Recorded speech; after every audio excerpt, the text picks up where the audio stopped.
Hallo, goedenavond allemaal. Mijn naam is Marijke Vos. Ik ben Eerste Kamerlid voor GroenLinks, ook woordvoerder op dit mooie gebied van energie en milieu. En ik vind het ontzettend leuk dat ik deze avond mag voorzitten. Het is natuurlijk een grote eer dat wij Craig hier hebben. En fantastisch dat dat allemaal georganiseerd is, dat hebben we net gehoord. En dat hij hier is om zijn verhaal te vertellen. Ik ga jullie heel kort even iets zeggen over de avond. We hebben namelijk niet alleen Craig, maar we hebben ook 4 mensen gevraagd om kort hun visie te geven op wat is nou energy democracy en wat zou er moeten gebeuren. En zij gaan ook meedoen in de discussie. Dus we hebben straks ook Ron Wit van Eneco, Siewert Zomer van Ode en Ode Decentraal Windvogel. We hebben Bart van de Heuvel die van de stadsverarming is. Dat gaat hij straks uitleggen. En we hebben Lot van Hooijdonk. Zij is wethouder in Utrecht, onder andere op milieu en energie en vast nog andere dingen. En bezig in Utrecht met een echte energiedemocratie. Dus we hebben een mooi gezelschap vanavond. We gaan eerst beginnen met Craig. Die gaat ons een half uur zijn verhaal vertellen. Misschien hebben sommigen van jullie ook al zijn verhaal op filmpjes gezien. Er gingen nogal wat filmpjes rond. Buitengewoon interessant. Hij krijgt van ons een half uur. Hij doet het meestal geloof ik wat langer, maar Craig, it's up to you. And maybe just to introduce you, you live in Germany since 1992. You're an American, so we're going to ask something about that too later. And you wrote a book about energy democracy. You even wrote more books, but energy democracy, that's your thing, and it's a new mindset, and you're going to tell us about it. Yes. You're very welcome. Okay, thank you. So,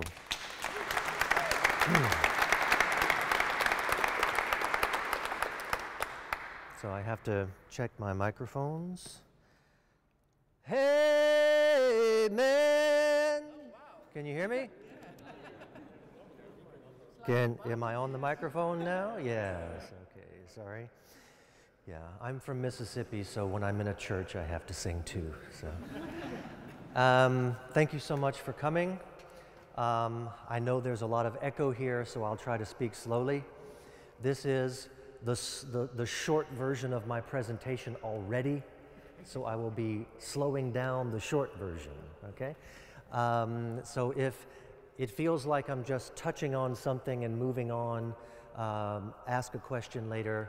I am trying to cover a lot of ground in very little time. I am currently a senior fellow at the IASS. That stands for the Institute of Advanced Sustainability Studies. What advanced sustainability means is that we look at where technology and society come together. So we bring not only economists and engineers together, but economists and theologists and anthropologists and sociologists, because some of the problems that we face today have to do with utility companies wanting to build infrastructure and the public not wanting to have it. And the energy companies have technical and financial skills, not sociological skills, to deal with the public. So how can we fix these problems? Oh, and incidentally, if you are on Twitter, this is the most important part of my lecture tonight. That's my Twitter handle, so please take pictures and write what you think on Twitter if I keep you awake. The main thing that I found in writing this history of Germany's Energiewende was that it did not start off the way we understand it today. If you ask people what Germany is doing and why, they will tell you the nuclear phase-out is important, the Germans are worried about radioactivity, and they will tell you that they're doing it for climate change. The Germans will say that too. That's the main reason. If you go back in history, that was not the main reason. So what was the main reason? Well, the first book that had Energiewende in the title was published in 1980. And 6 years later, Der Spiegel put the cathedral in Cologne underwater on the cover and had a cover story explaining to the Germans how fossil fuel consumption led to carbon emissions, and that created the greenhouse effect. They didn't know it before. It was scientists who knew it before. So you can say that in 1986, the Germans learned about climate change, but by then, the book Energiewende was already 6 years old, okay? So the book Energiewende from 1980 did not focus on climate change. In addition, if we go back to the original protests against nuclear power that led to this book, what we find, for instance, is this flyer that was passed around, and we see in the second paragraph, we see the word radioactive in the second paragraph. But what we see in the first paragraph and in the first sentence, and you can read this yourselves, one of the worst effects of this planned nuclear reactor will be water vapor. What kind of sense does that make? Well, this was a farming community, and Germany and the Netherlands have a lot in common, like rain. And so the farmers did not want to have more rainfall. And the cooling tower of a coal plant or a nuclear plant produces a cloud all the time. And researchers had calculated that rainfall increases locally by 12% around the area. And so the German farmers said, we have enough water, no thanks. This was actually their main concern. Think of it this way, these farmers did not understand what ions are. They didn't understand the radiation, right? Nuclear proponents, nuclear supporters today would say the public still doesn't understand radiation, but we really didn't understand it back then. And there was another thing that we found that's also been forgotten, and that's that the farmers not only protested against a nuclear reactor, but also against the buyer of the power. Because the farmers said, why are you building a power plant so big? We don't need the power. We've got enough. And the government said, no problem. We're bringing in some buyers, big, heavy industry. And the farmers said, wait a minute. That's not what we want. We're a farming community. We don't want to be industrialized. In fact, there were plans to build 4 nuclear reactors, not just one, and bring in a lot of industry, okay? And this is really what these farmers were protesting. Dämonischen und größenwahnsinnigen Projekte, die Wohngebiete in die Gebirge, Vogesen und Schwarzwald verschieben, die Industrieansiedlungen mit Atomanlagenparks im Rheintal von Basel bis Rotterdam ungestört anzusiedeln. Now this is a brief 20-second clip. We don't have the sound hooked up, so you won't be able to hear it, but it's in German anyway. And you can read the bottom there. I will read it to you as well. This was one of the original protesters from 1974 talking in 2013, so 39 years later, about what they were upset about. And what he says is that they were fighting demonic and megalomaniac projects. People were to move from the valley into the mountains in France and Germany, both sides of the Rhine, so that industry could spread from Rotterdam to Basel, buying energy from fleets of nuclear plants. Okay, so this was the Ruhrpott going all the way to Basel, all the way up to Rotterdam, all right? This is what these people protested against. It was the industrialization of their farming communities, which were thriving at the time. And so these people basically told the experts, you guys are going to privatize profits and socialize risks. This began as a civil rights movement. The Energiewende began as a civil rights movement. People wanted to be able to have input into how their infrastructure gets built and what gets built. These were not hippies. I took this picture out of the archives, the local archives, and trust me, the entire archive looks like this. This was not an exceptional photo. This was a community of Christian Democrats. This is another photo of the time.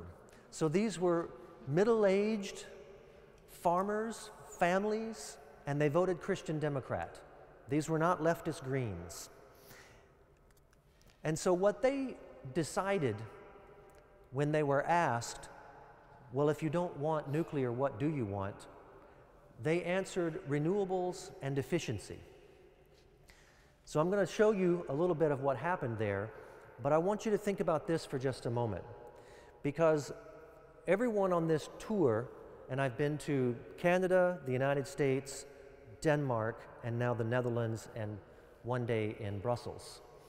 And really the message is, how do we get people to be as interested as the Germans were, right? Or as the Germans are. So how do you do that? Well, the way it started in Germany was the Germans said no to something, and then the experts said, all right, fine. What do you want? So when your citizens go out and say, we don't want this wind turbine, or we don't want this wind farm, let them win. Give them the victory. Back away. And then say, meet us in 4 weeks and give us your plan. Right? Make them think. Engage with them. Okay? And make them come up with their own plan. Talk to them about gas from Russia, if they like that better. If they like oil from Nigeria better. If they like coal from America better. Okay? Ask them if they've thought about this, and get the discussion going. It won't be done in 5 years. Germany's been talking for 40 years, and it's still a fight in Germany, okay? But start the discussion. That's the most important thing, okay? This is what happened in Germany. This is renewable power production growing from 1990 until today. I started in 1990 partly because the Einspeisegesetz was adopted in 1990, and as you probably know, it allowed citizens to sell their electricity to the grid at a price that the utility that did not want the power, they did not set the price, right? The utility didn't set the price because they wouldn't have given a good price if they don't want it. In fact, it was even worse. The big 4 utilities that make up or made up back then 75% of the power sector only made up 1% of this electricity in 2009. Why did they not invest in renewables? Well, when the law was passed, they actually started an ad campaign that looked very much like this. And they said renewables cannot make up more than 4% of our power supply. Now here's what you have to know. This is already 4%. So they were basically saying renewables can add 0%. Okay? They really didn't believe that wind and solar would work. By the way, no one thinks this way anymore. Okay? So if you're looking for a lesson, from Germany, this is not a lesson to learn. This is over, okay? One of the people who repeated this idea that renewables cannot make up more than 4% was the country's environmental minister in 1994. So who knows who was Germany's environmental minister in 1994? Sorry? Merkel? Is that what I got? Bingo.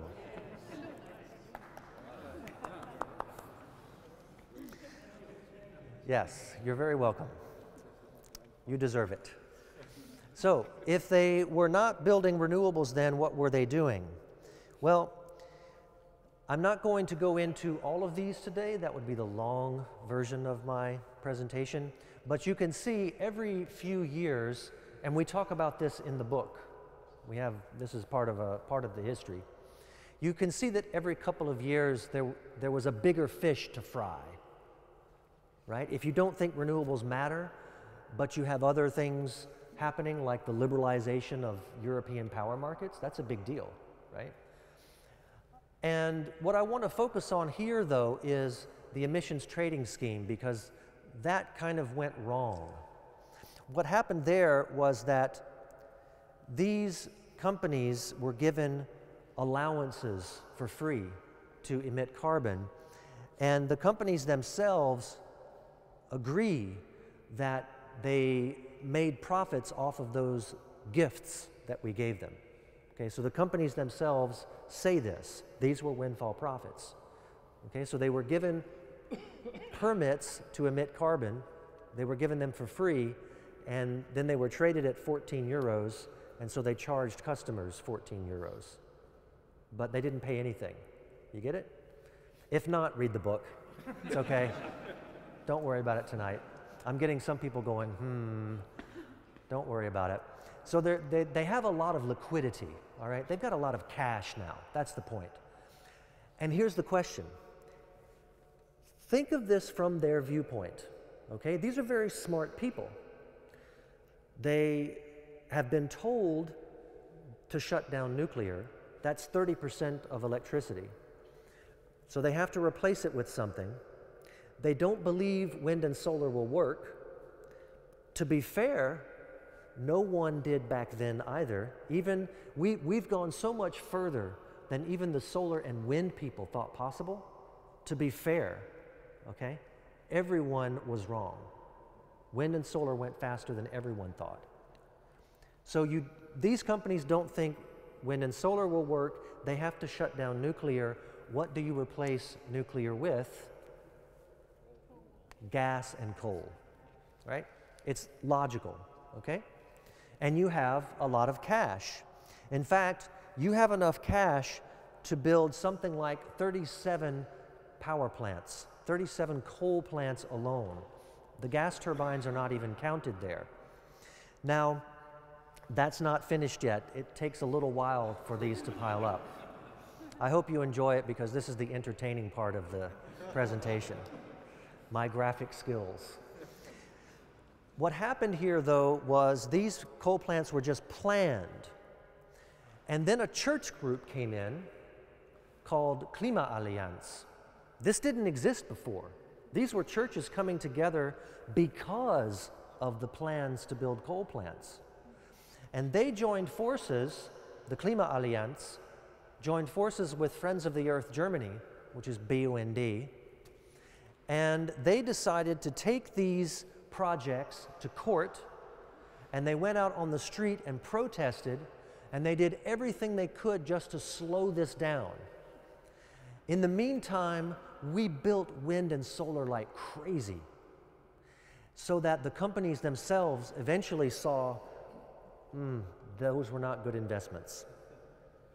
And in the end, out of the 37 coal plants that were thought about and planned, at least on paper, only 6 were built, okay? 6 coal plants. None of them, the planning never started after Fukushima. So we have not built any coal plants because of Fukushima, right? The ETS that gave them the liquidity was from 2005 on. So these plans began around 2006, 2007. The last permit for a coal plant in Germany was granted in 2009. There has not been a single permit for a coal plant since 2009. But it takes 6 years to build a coal plant.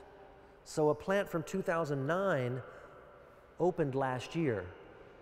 And of course, in the press, you have Fukushima, coal plant, coal plant, coal plant, coal plant, right? And everyone forgets, well, actually, it's from back here. They started before that. So at present, there are no coal plants in the pipeline, with the possible exception of one called Datteln, which is 80% finished, and we're not sure whether that will be completed. It's possible that Germany has built its last coal plant.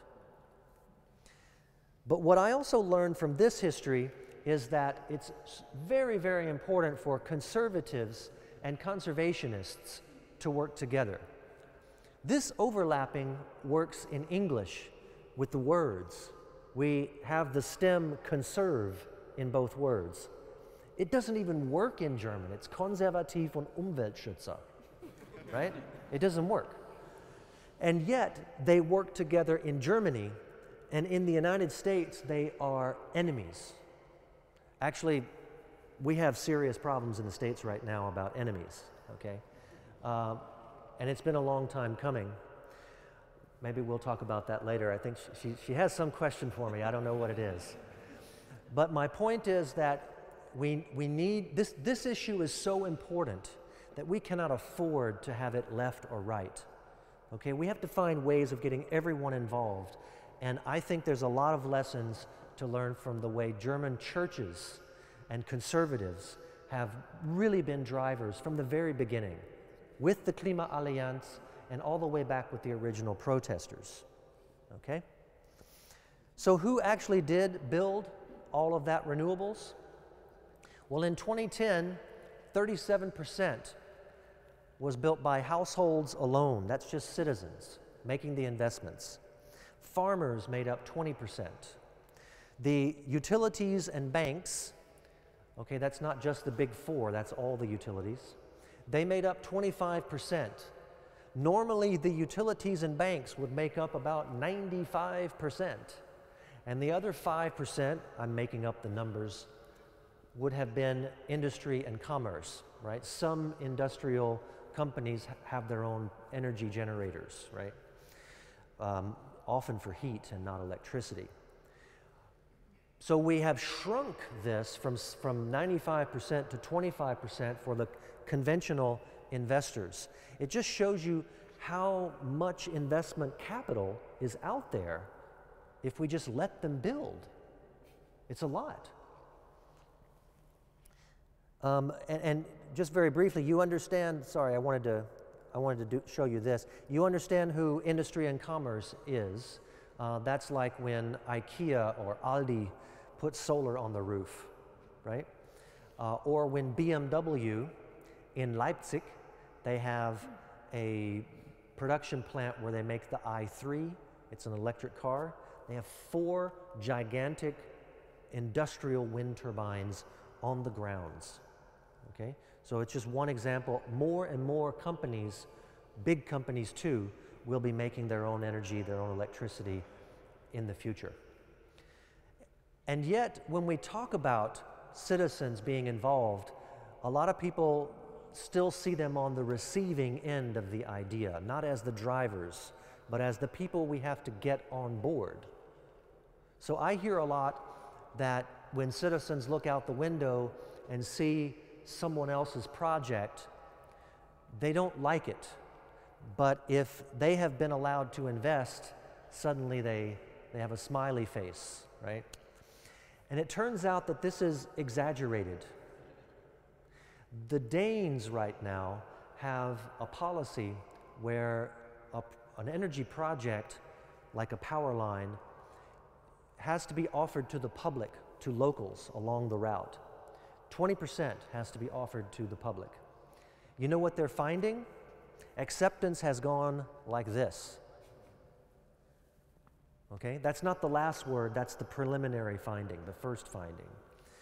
But it's weird in a way. You would have expected it to go up, but it turns out that if people don't like a project, they also don't want to invest in it.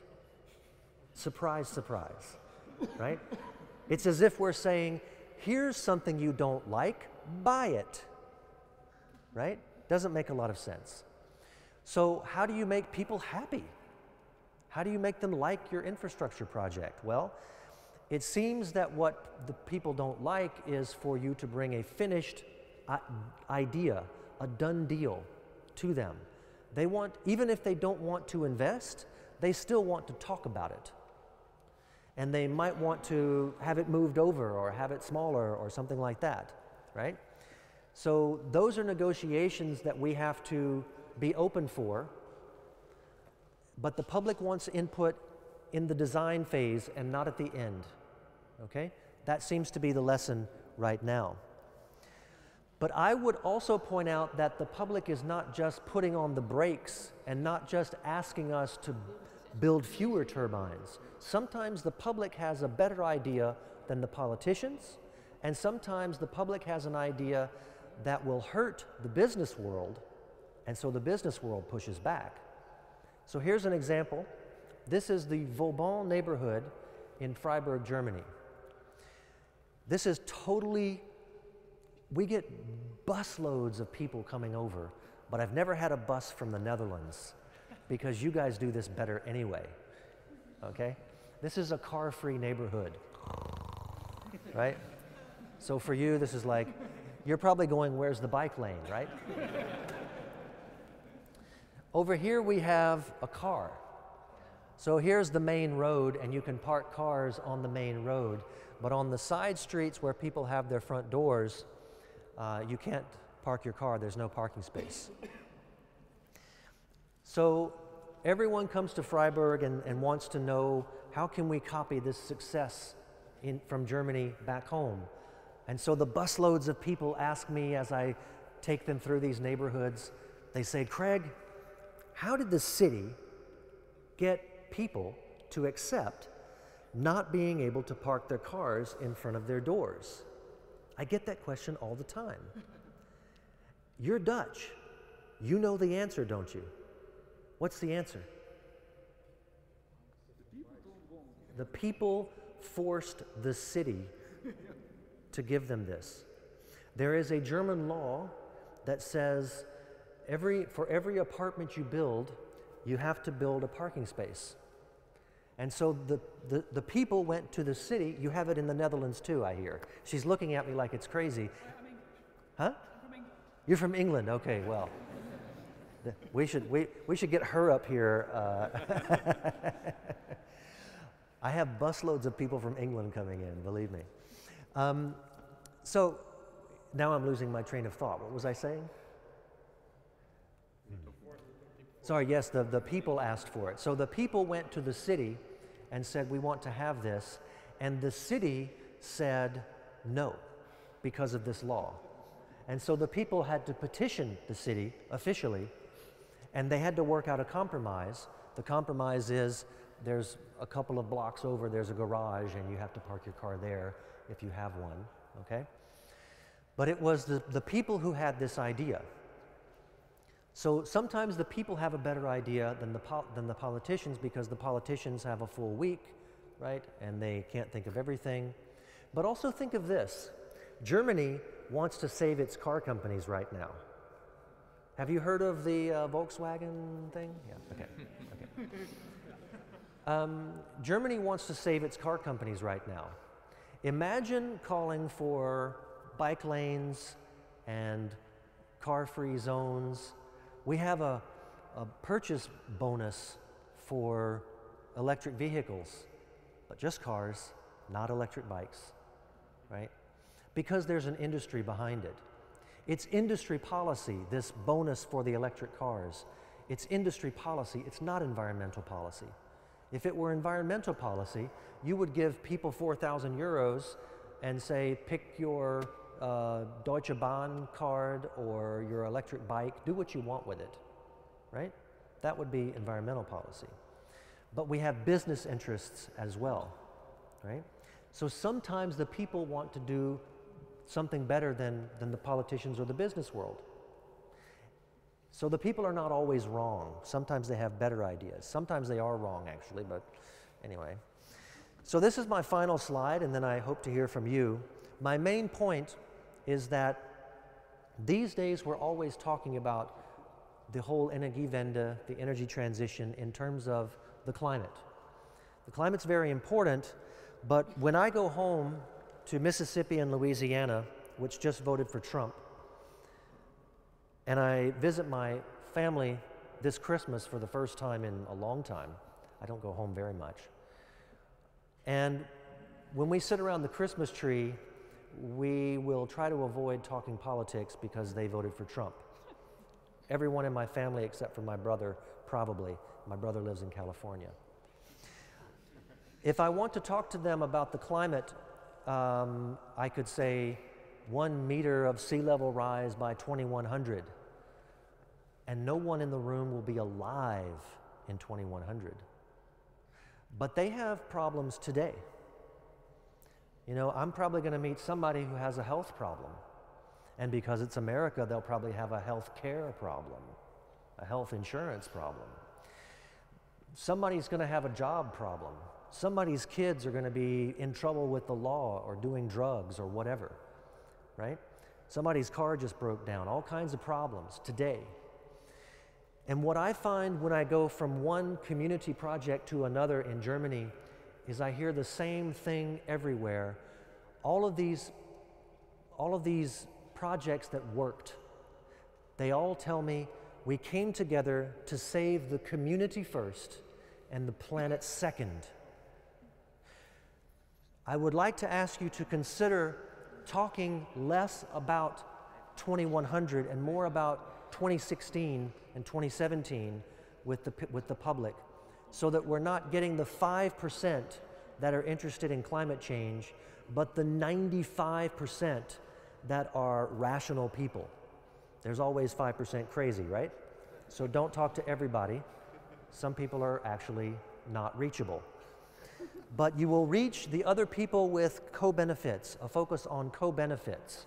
Don't worry, I'm not going to talk about any of these, but you can write one down if you want. It's just an idea. You could go into your groups and talk about what are the co-benefits. I'm really wondering, I said before, I'm wondering how do you feel now as an American with your new president, Mr. Trump? What do you expect?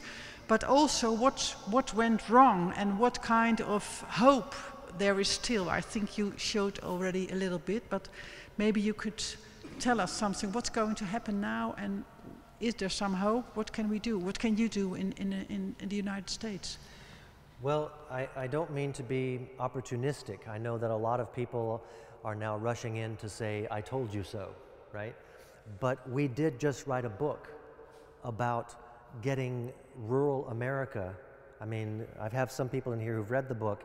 We really do focus on getting rural America on board and taking them seriously and talking about local concerns and jobs. And I think we do have issues about racism and sexism.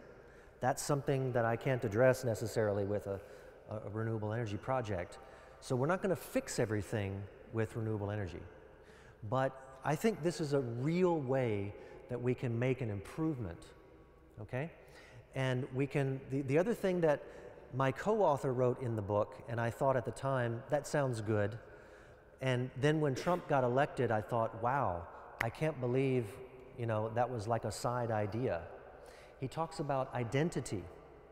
And I've been reading a lot about identity politics, right? Americans are not voting for their personal economic interests, but some kind of values, right? And the Energiewende has given Germans a national goal, and we have 80 or 90% support for it, right? And so something like this is also very valuable in terms of bringing the country together and getting everybody to work together. There's just that high level of acceptance, and it's not really questioned anymore that we're going to try, right? So that would be my short answer. Okay, and you had some trips in the Netherlands. You were in Brussels, I heard. You go back to Germany, of course. Can you give us some advice about, you saw a lot of things, I guess. Can you give us some advice? How can we speed on this energy transition, and how can we speed on this energy democracy and have the people committed to it? I'm actually very excited about this country, and I don't say that just because I'm here. I know that you're like ahead of Malta, I think, for renewables. But you have a target for 2050. You haven't begun thinking about it yet, but I have seen so much coordinated action here in this country. The Canadians are a little bit lost, the Americans are completely lost, the Dutch are organized, and I have been taken from one group to the other that says, we're pushing for this, the time is now, you've got good people working on this, and you have your poldermodel. And that is the German consensus idea.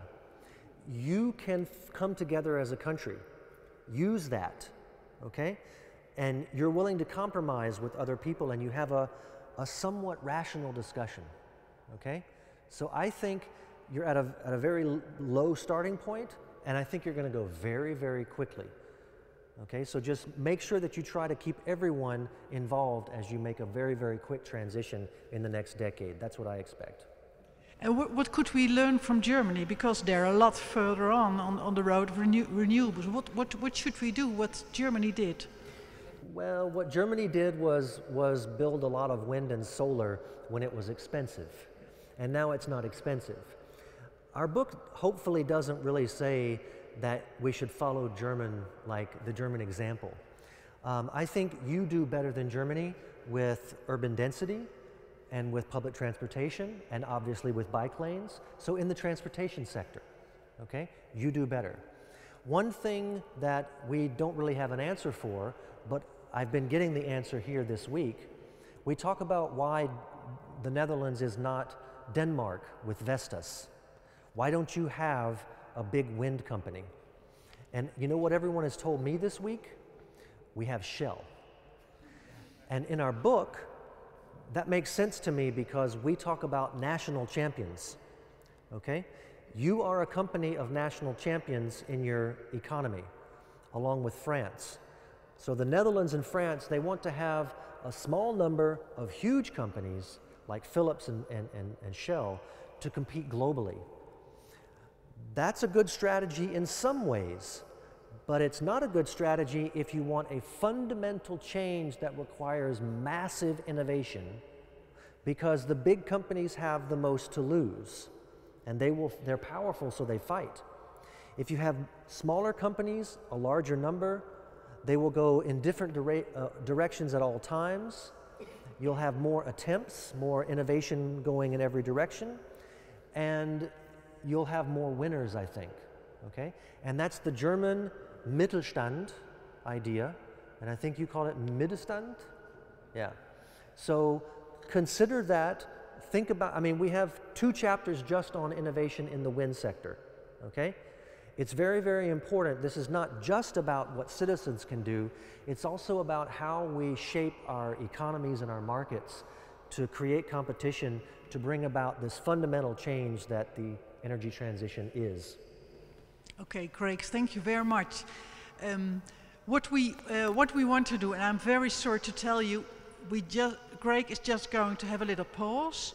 We have some people who are going to give a short reaction, and then I give also the floor to you. So just keep your questions in mind, and thank you very much, Craig. We come back to you later.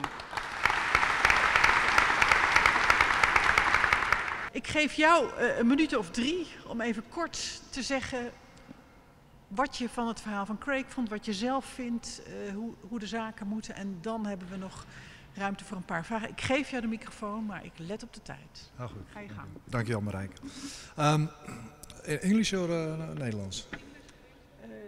Well, first of all, Craig, it's a very inspiring book. I read it. Last week I was in Washington. Just before I went there, I got it, and then I could read it in the aircraft. But it's great, and why it's great? Because it's a perfect description of history, of the Energiewende in Germany, but also because you describe the struggle between the vested interest and the newcomers, and it's on wind, on solar, and everywhere. And I like that personally a lot, because we are also in the middle of that struggle in the Netherlands. I switch to Dutch now. Een paar dingen die mij opvallen en die verschillend zijn bij ons. Het eerste is, in Duitsland heb je across party lines, across parties, heb je steun voor de vergroening. En in Nederland heb je echt een gepolariseerde politiek landschap. En dat betekent bijvoorbeeld dat zelfs energiecoöperaties, zoals bijvoorbeeld in Amsterdam-Noord, die krijgen weerstand van de provincie en van de politieke partijen. Terwijl er gewoon steun is, lokaal, om de windmolens te kunnen bouwen. Van de omwonenden en van de energiecoöperatie. Dus dat is een groot verschil in Nederland, wat ook nog heel frustrerend werkt. Dus heel veel provincies zeggen eigenlijk van nou, zo is het wel genoeg. Ander groot verschil is, jij beschrijft in het boek heel mooi de samenwerking tussen grassroots movement, dus van onderop, en top-down. Dus de connectie dat je uiteindelijk de grassroots movement support, draagvlak geeft voor beleid zoals de feed-in tarief. En het feed-in tarief is uiteindelijk heel erg cruciaal gebleken ook om die opschaling van duurzame energie in Duitsland te krijgen. En in Nederland mis je eigenlijk het verband tussen enerzijds de bottom-up beweging en anderzijds de top-down beweging van beleid. En daar zit bij ons een groot probleem. En ik wil in ieder geval een oproep doen voor de komende maanden. Ik denk dat een van de manieren, en dan ga ik ook meteen naar jouw tweede vraag, van hoe kom je nou verder in Nederland? Het is belangrijk dat wij een klimaatwet krijgen, dus dat we vanuit de doelstellingen van Parijs, dat we afleiden wat moet het 2030 doel zijn, wat moet het 2040 doel zijn. Leg die vast in een wet. Doe dat meteen bij de nieuwe regering zo snel mogelijk, binnen een maand. Zodat we daarna als samenleving, binnen dat kader, dan zitten we vast, het beleidsmaatregelenpakket kunnen vaststellen met elkaar. Dat kan een energieakkoord 2.0 proces zijn of iets anders, maakt me niet uit. Dan moet je binnen die kaders moet je aan de slag. En dat is denk ik heel belangrijk.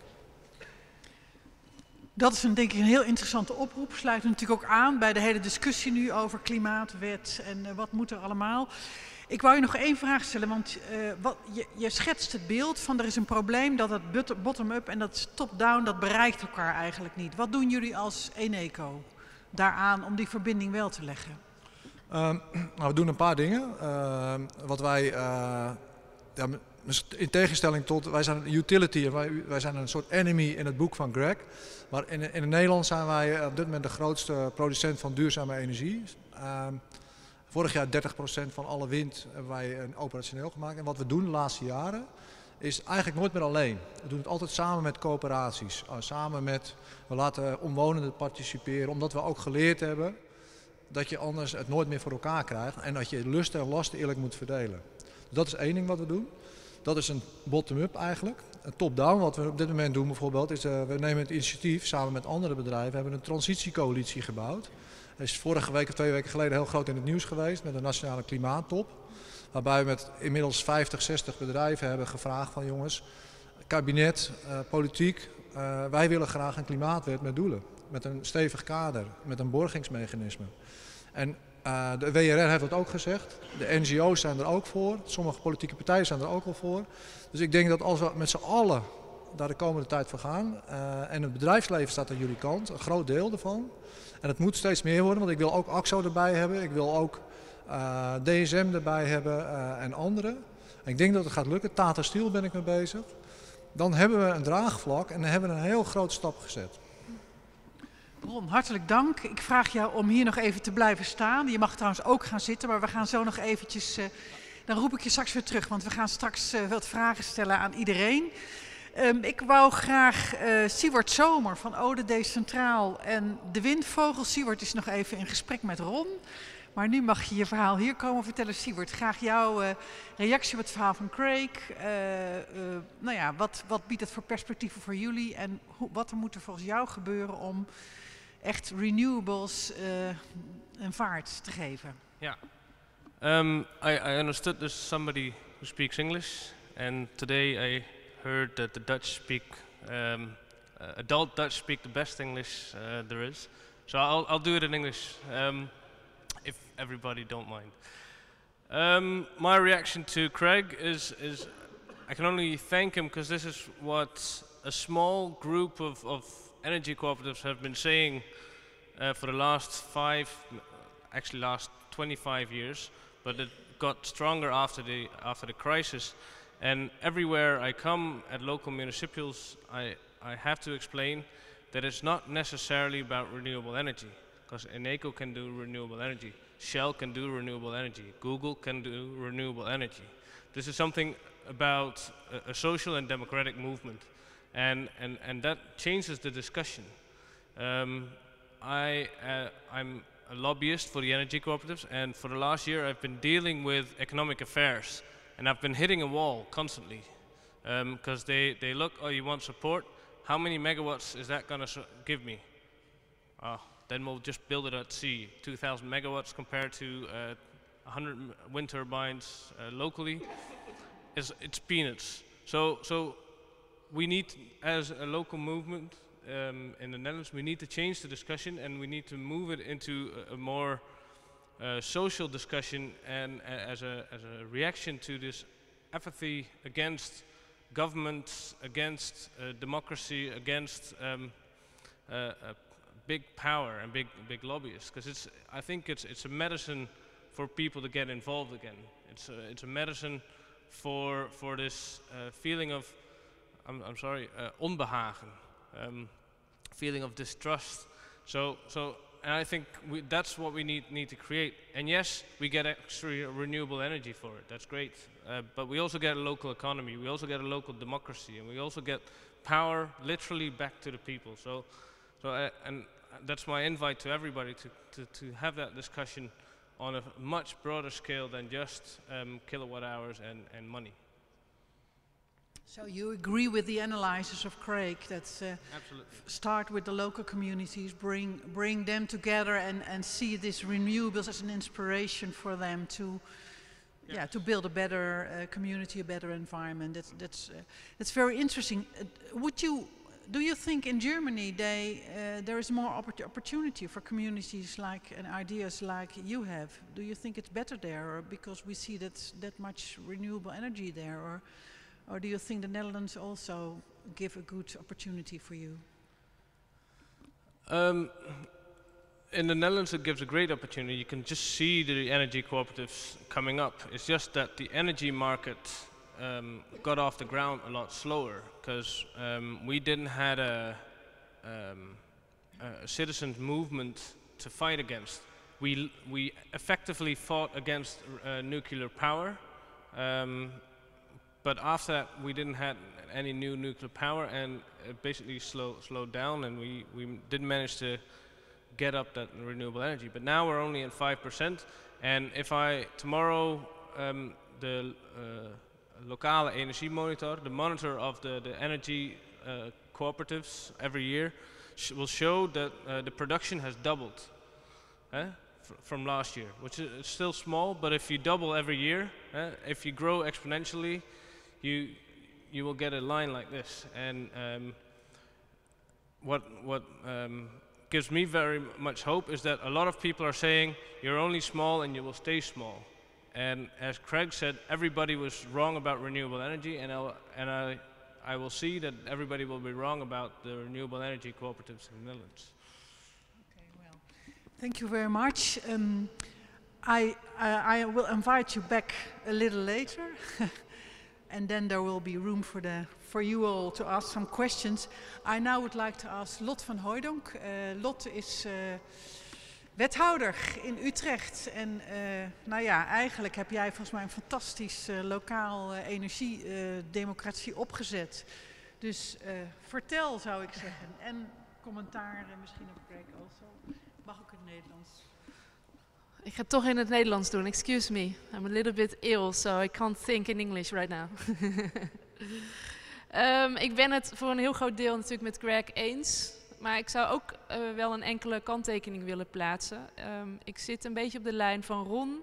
In de zin van dat ik geloof in de mix tussen top-down en bottom-up. Om maar even de kernboodschap weg te geven. Om even te beginnen. De oliecrisis in de jaren 70 heeft in Nederland geleid tot burgerprotesten rondom verkeersveiligheid. En dat is de oorsprong van ons hele sterke fietsbeleid. Heel veel mensen uit het buitenland denken dat dat altijd zo geweest is en een natuurverschijnsel. Dat is niet zo. Echt afgedwongen door actiegroepen en uiteindelijk geland in beleid en in streefwaarden en normen die we in heel Nederland hanteren. Dus het is man-made, zou ik maar zeggen. Denemarken heeft op dat moment een andere keuze gemaakt, namelijk conclusie uit de oliecrisis was: wij willen onafhankelijk zijn van fossielen. Dit gaat ons niet nog een keer overkomen. Nederland had dat ook kunnen doen op dat moment, is niet gebeurd. In Utrecht, Bart die zal daar ongetwijfeld direct over vertellen, is er net een grote discussie rondom stadsverwarming geweest, ook aangezwengeld door bewoners. En dat heeft echt wat geforceerd en versneld wat anders niet gebeurd was. Hè. Dus dat is ook weer een voorbeeld dat voor koplopende bewoners echt iets voor elkaar kunnen krijgen. De andere kant, waar ik dus een kanttekening wil plaatsen, is dat het volk niet bestaat. Ik bedoel, dat zullen wij ook altijd tegen populisten zeggen, die claimen namens het volk te praten. Dat bestaat niet. Mensen zijn het ook oneens met elkaar, vinden verandering soms moeilijk, hè? Willen eigenlijk geen verstoring in hun leven en zijn in die zin een beetje conservatief. Dat hebben we hier in Utrecht ook meegemaakt bij het windpark Lageweide. Kun je allerlei analyses op loslaten wat daar gebeurd is. Maar wat in ieder geval een deel van het beeld was de ene groep bewoners die een windpark wilde, stond tegenover een andere groep bewoners die dat niet wilden. En wat gebeurde er toen? Ik kan het zeggen, want ik was er nog niet. De politiek kreeg slappe knieën en kiest op zo'n moment voor de status quo. En dat is niks doen, want dat is het makkelijkst. Dus mijn analyse is dat een groot deel van het verschil tussen Denemarken en Duitsland en Nederland wel degelijk met politieke leiderschap te maken heeft. Niet met een gebrek aan actieve burgers en met steun. Ja, alle enquêtes de laatste jaren wijzen op een gigantische steun voor duurzame energietransitie. Maar de politiek beseft dat niet en durft de nodige besluiten niet te nemen. Dat is, vind ik, echt het grote probleem van Nederland. En anders dan in Duitsland doen onze conservatieven niet mee met de energietransitie. En anders dan in Denemarken zien populisten dit niet als een manier om onafhankelijk te worden van verre vreemde landen. Maar keren ze zich ook tegen. En dat is, nou ja, dat maakt het in Nederland zo'n gepolariseerd gesprek. Eén ervaring uit het stadsgesprek wat wij hier hebben gehad. Mensen werden geloot. Hè. We hebben gezegd, we loten iets van 165 mensen waren het uiteindelijk per loting uitgekozen uit de hele stad. En die hebben een energieplan gemaakt. Wat heel grappig was, dat die mensen heel goed begrepen en ze kregen er een fee voor. Dus we hadden echt een mooie afspiegeling van de bevolking. Sommige mensen kwamen gewoon voor het geld. Nou, dan weet je dat je een mooie mix hebt. Mensen die snapten heel goed dat de energie van de toekomst er anders uitziet. Dus ook daar zag je, die steun is er wel. En ze zeiden tegen de overheid, tegen ons en tegen het Rijk: fix het. Doe het maar, organiseer het. Ze zeiden niet, laat alles maar aan de markt over. Bij de Rijksoverheid denken ze wel eens dat mensen dat willen. Helemaal niet. Ze zeiden ook niet, we willen het allemaal zelf doen. Ze zeiden, overheid, hier hebben we jullie voor aangenomen. Dit is ook jullie taak. Dus dat vind ik ook iets om te beseffen. We hebben het hier heel veel over de actieve voorhoede. Een groot deel van de mensen die zegt, ik wil gewoon dat de overheid de goede keuzes maakt. Daar heb ik ze voor aangenomen en ik ga het niet allemaal zelf doen. Nou, mijn crux is dus politiek leiderschap en daar gaan wij met elkaar over in het stemhokje. In die zin krijgen we de politiek die we verdienen. Ik ben het wel heel erg eens met jouw opmerking over de gevestigde belangen in de markt. Ron ook en ikzelf, we hebben het genoegen gehad om bij het energieakkoord aan tafel te zitten. 2 grote remmende factoren daar waren de Rijksoverheid, niet de gemeenten en de provincies, maar het Rijk en VNO-NCW, ongetwijfeld gedomineerd door de bedrijven die wat te verliezen hebben. Want ook daar zitten bedrijven die wat te winnen hebben. Kortom, wat mij betreft echt een combinatie van bottom-up, maar ook top-down om te zorgen dat de goede keuzes uiteindelijk genomen worden en regie gevoerd wordt. Politiek heeft wel die steun nodig van die voortrekkers.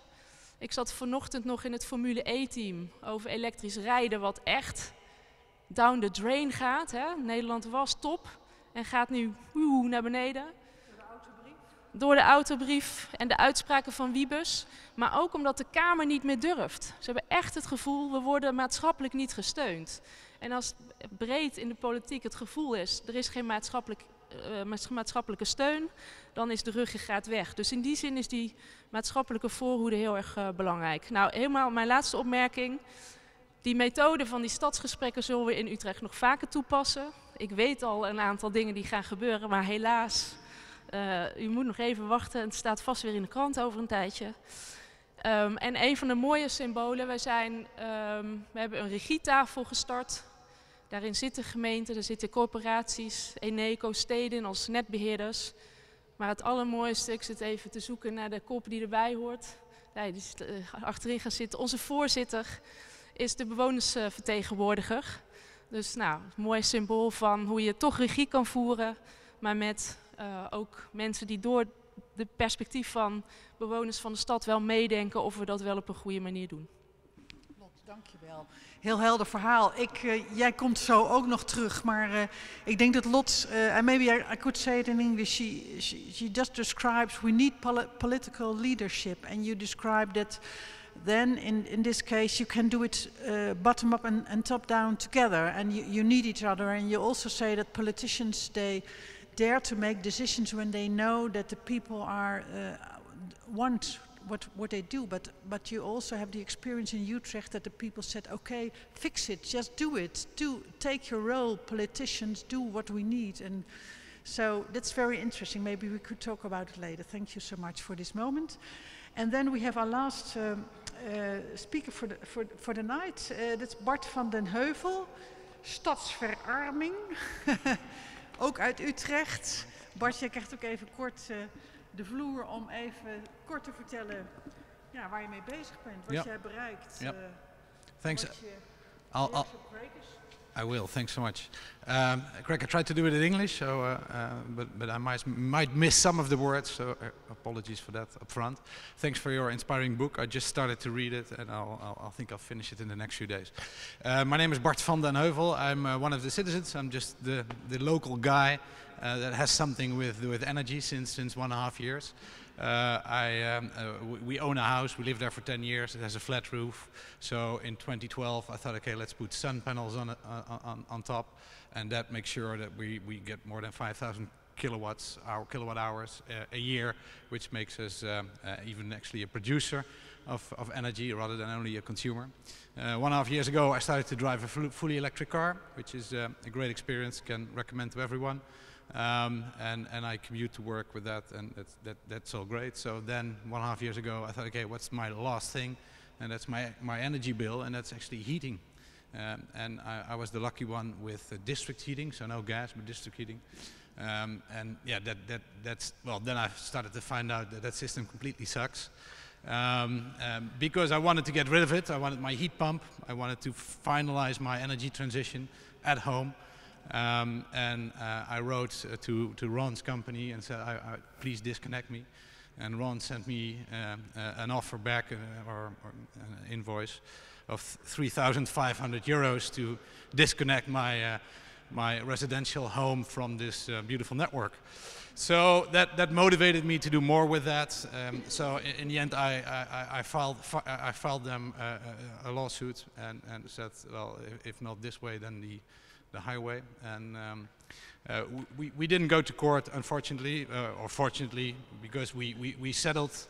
And at that point in time, and this was 12 months later, it was not for me anymore. I thought I need to do this for all the district heating customers, because if they want to take that energy transition in their own hands, then we need to make sure that we make that possible, right? So Eneco was so great to reduce that fee from €3,500 to €423, which made it, I would say, or makes it possible now for every Utrechter, but not only Utrechter. You have networks in The Hague and Rotterdam as well. 135,000 customers now can disconnect from that network if they want to do their own thing.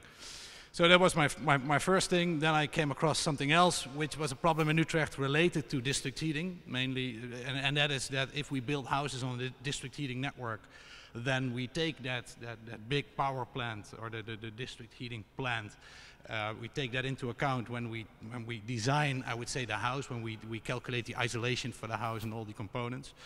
And what happened in Utrecht, we were calculating with the wrong figures. So Eneco had downgraded their plant because they were solely actually creating heat in that plant and not electricity anymore. So before we had two products coming from the plant, heat and electricity, and now it was only heating, less electricity, because that was cheaper in a coal plant, of course. And that's why also the local government in Utrecht started or calculated wrong with the housing.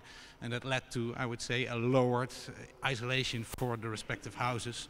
And therefore, basically, well, the newcomers, the new buyers of a new house in Utrecht needed to pay more for their electricity bill because it should have been isolated better if we would have calculated with the right figures. So in the last year, 240 houses got compensated for that. We called that Schummelwoning.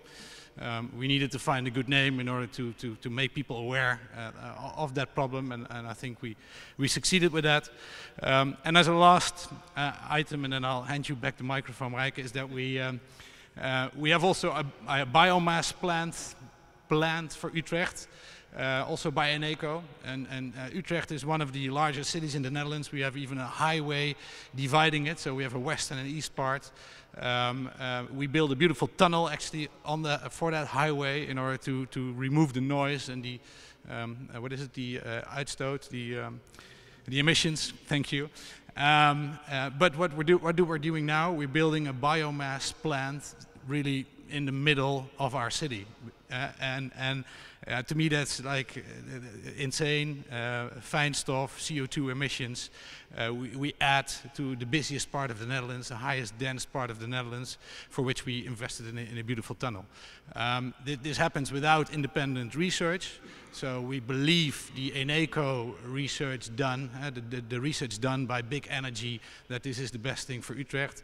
It's the best thing for Eneco because it's a financial driven thing. 73 million they get in subsidies or and money from the government in order to build that plant, but it's not per se the best thing for us as the citizens of this beautiful city. So what is my, I think my biggest link to your story and why I'm so great that this book is there, is that it's all about process. It's about involving people. It's about depicting what are the options and making, as you also depicted already, making people part of the journey and the decision and the decision that results from that. And I think that we lack, that we miss. I would call upon also a lot and the gemeente to the local government to listen more to people that would like to contribute, would like to add, take part in the discussion on behalf of the other Utrechters that are probably a bit less vocal or less related to the topic. But I think that's what we need in order to make the next step. I think that's my story. Cheers. Well, thank you very much. You do quite a lot of interesting actions. So you're just a citizen, but you already got a lot of success, I guess. So just by going on and fighting, and so you're inspired all the time. You just have the energy to fight and to go on and to. Yeah. So at a certain point in time, you are amazed actually by how the system works, or how it doesn't work, or that it works like this. And then you think, it can't be true, right? This can't be real. Are we? And that just motivates to keep going. Okay, yeah. Nice. Mijn naam is Simon Fritsma. Ik ben uit Friesland gekomen om Utrecht een hart onder de riem te steken. In Friesland hebben wij een hele hoop energiecoöperaties die fantastische projecten op dit moment aan het realiseren zijn. Het grootste zonnepark in Nederland, 27.000 panelen, wordt op dit moment gelegd in Berry. Het is volledig een coöperatief eigendom. En dit soort dingen brengen mij hoop. Maar het is ook een vraag, want moeten wij ons allemaal als burgers lokaal in coöperaties verenigen om dit gedaan te krijgen? Of zijn er nog meer wegen? Want ik zie eigenlijk niet dat de democratisering, wat eigenlijk hier op het scherm staat, echt gaat plaatsvinden als we niet de productiemiddelen in eigen handen hebben. En deze vraag wil je aan Greg stellen? Nou, eigenlijk hem als eerste. Hem als eerste. So this is, he is coming from Friesland for the English-speaking people, and he is very, no, it's okay, I'm just translating, and no, you should do it, Friesland, very good. But you said we have very good energy cooperations. We have a lot of wind, we have a lot of sun, and your question is, can we do all of this, and should all people in the Netherlands or in Friesland work together in this local or regional energy cooperation? Is this the future? Do I understand your question well? Okay. Is that the only option we have to really democratize our society in terms of energy transition? Do we all have to be together in this energy cooperations? Okay. Yeah. Craig. This is my question? It was your question. Does your microphone work? Sure, I can turn it on. Yeah. Maybe that's...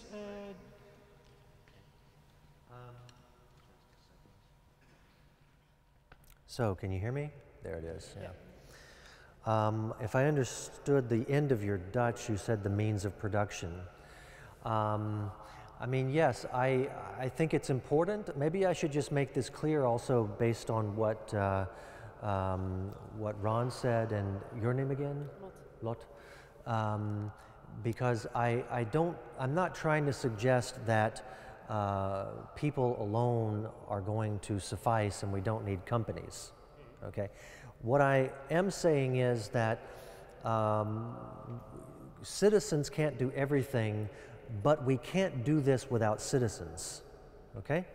And we're going to have to push for whatever we want, and if the push isn't there, it's not going to come, okay? So if the Dutch are not asking for something, I don't think the rest of the world is going to decide to give it to them. You have to ask for it. So to the extent that you ask for it, you should, in my opinion, be allowed to do it in terms of competition and participation, okay?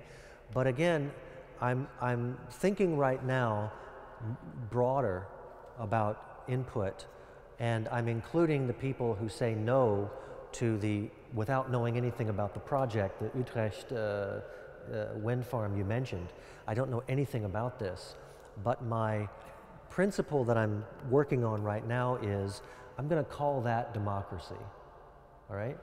And work from there and call that a debate and try to work from there, yeah? So, sorry, but this guy, a wonderful story you told, but that's not democracy, that's one guy against the system. Yeah. How can we democratize? Okay, let's take his example, okay? And let me try to abstract this and maybe even be devil's advocate, okay? It's one guy against the system. Should the system support this? I'm not going to say yes or no, I'm going to say think about it. We have a district heat network that is actually could be good. I think you have problems with the way the heat's made, right? But the system itself, we say in our book that a district heat network is going to be good for renewable heat or waste heat in the way that the power grid was good for renewable electricity. So this should be good. If individuals decide they don't want to pay, then it gets more expensive for everyone else who stays. And this is arguably a bad movement then. So what I would say is, let's talk about what the problem is. Do you want, look at it from 2050, do you want to get rid of the district heat network? Or do you want to have it and change what's flowing through it? And if that's what you want, then maybe your campaign is awareness raising and not so much kill the district heat network, right? But it's the discussion about what's right that needs to take place. No, but it was a very interesting question, but I want to give other people the floor as well. You were already waiting a long time, I know. Well, I go to you with this mic. Thank you. But I keep it myself now. Okay. I was wondering, what are good tactics to use when the government, local or national, is really, really hostile? Like in the UK, the government have gone for eye-wateringly expensive nuclear power plants and cut a load of subsidies for solar power. It just doesn't even make economic sense. They just really hate the environment for some reason. So I'm just wondering what people can do in the face of very hostile governments that just won't help at all. Is the question clear to you? Okay. You have your own mic, and then I go to some other So people. I've obviously, we are divided by a common language, so I can read a lot about the UK. And I think the UK is a good example of a country where the sort of educational discussion is very bad in the country. Just the debate, I'm not saying it's worse than the United States, but what we really need in the UK is more of an awareness of not just climate change, but the participation, because what you had in the UK in the early 2000s was the utilities building large projects along the coast in clusters, very tightly together, and then all the people said, we don't like this, and I think people get to say that. I think people should be able to say, we don't like this. But the British government reacted by saying, okay, in 2013, your energy minister, I think it's called, said, communities should be able to say no to wind farms. Great. And then go the next step. Ask them what they want, right? And that's what I was missing, and I kept trying to get that into the UK discussion. Yeah, let them say no, and then keep the discussion going. Because eventually they will say, okay, we don't want 100 turbines, we want 3. And then they'll add 5 later, and then it will become the movement they push over time, over decades.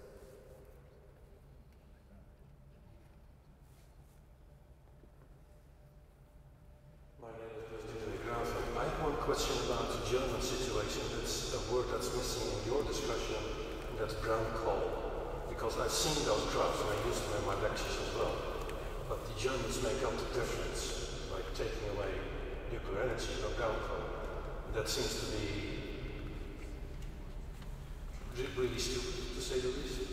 It's really energy CO2 intensive, and it's really dirtying the environment very much. So I'm wondering why it's missing. I'm not against the argument that Hitler said, but I'm wondering why it's missing, because it seems to me that's an integral part of the energy window where got a very huge role. So the question is, Germany, they shut down their nuclear centers, but now they have more brown coal, and that's very environmental unfriendly. That's your question. So, and you were missing it in the graphics of Craig, I guess. So I really love. I have my. I really love the questions that begin. You didn't mention this. So it is. I actually do talk about brown coal and how we didn't replace nuclear with coal because actually renewables have grown faster. Okay, so it's not factually true that we have more coal today. It is factually true that we could have less coal if we had kept the nuclear on, right? If you'll give me your email, I'll send you a 9-minute video that I made about the reasons. I'll give you the very short answer now. We have coal. We have coal miners.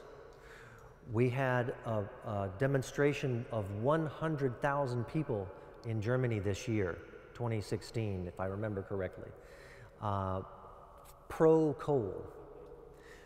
Nuclear plants never produce more than about 20,000 jobs in the country.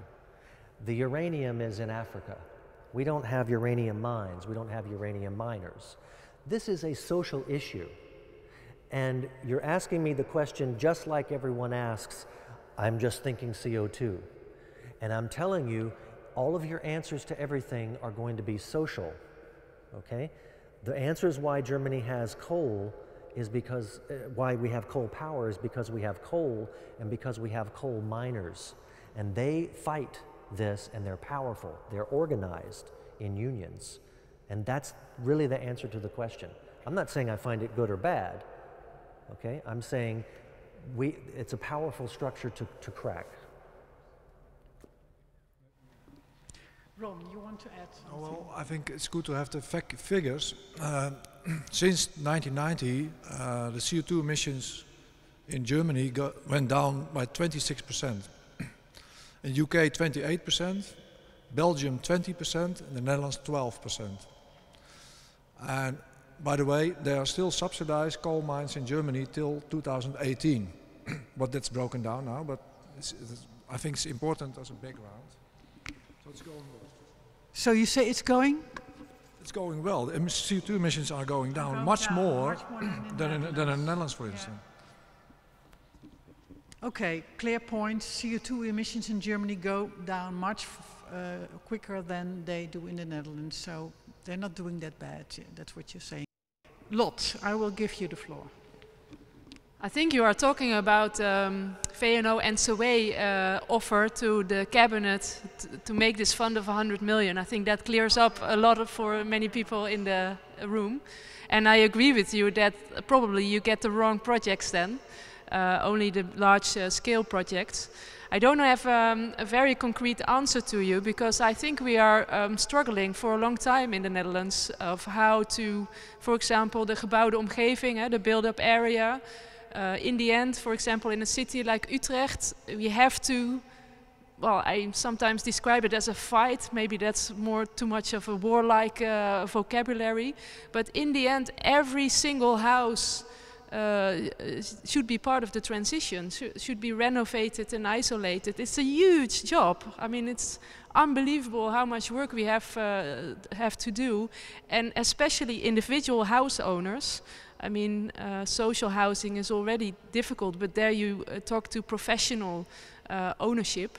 But especially private house owners, it's a big question of how you get them all along. And I really believe that we, in certain sense, do need a playing field where there are rules and regulations. In the end, we can't wait for only voluntary action. So I think we are in the beginning of the transition trying to look for the front runners and trying to stimulate them to set beautiful examples. But I think in the end, we don't escape from more strict rules and regulations that people have to. And then there should be funds for every single house owner, but also company, to really to enable them to make this transition. So in that sense, I think you're right. There should be a fund. There should be investing money because we know energy transition takes a lot of investment, but it should have a very low threshold for also small companies, single private owners, private house owners.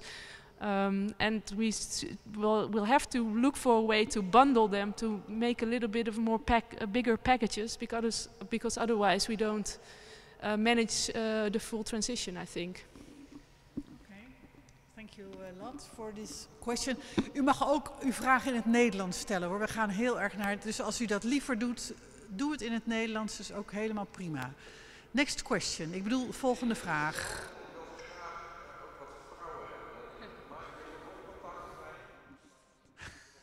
Oh jee, ook. Dit is wel een hele bijzondere uitnodiging. Oké. In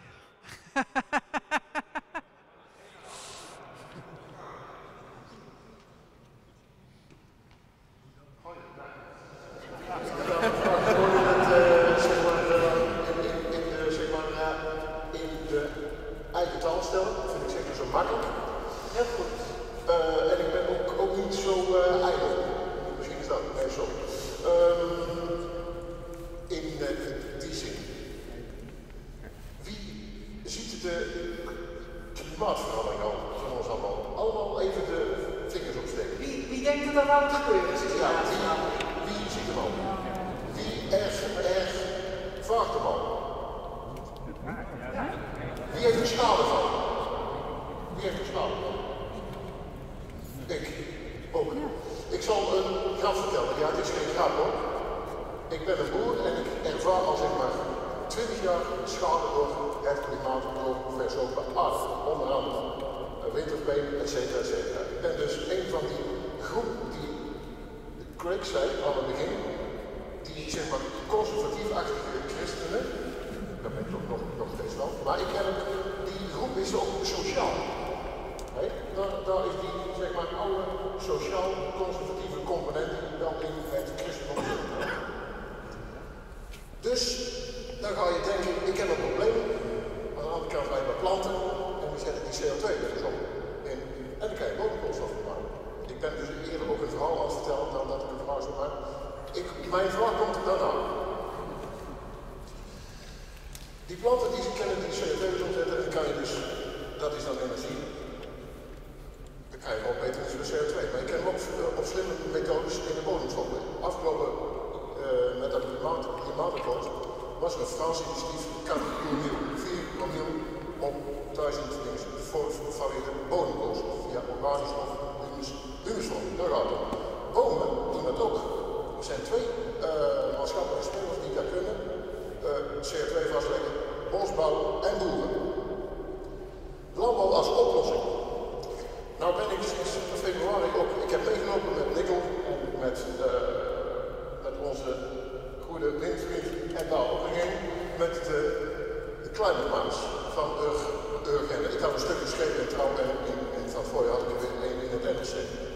Ik zou je toch mogen vragen, je hebt een geweldig verhaal, maar... Ja. Naar een vraag toe. Het programma is oplossing. Zien jullie die? Samen met boeren. Ik ben ook ondertussen afdelingsvoorzitter, dus wij als boeren gaan ook van onderop met de rest van de maatschappij mee. Zie ons als oplossing. Zien jullie die? Goed.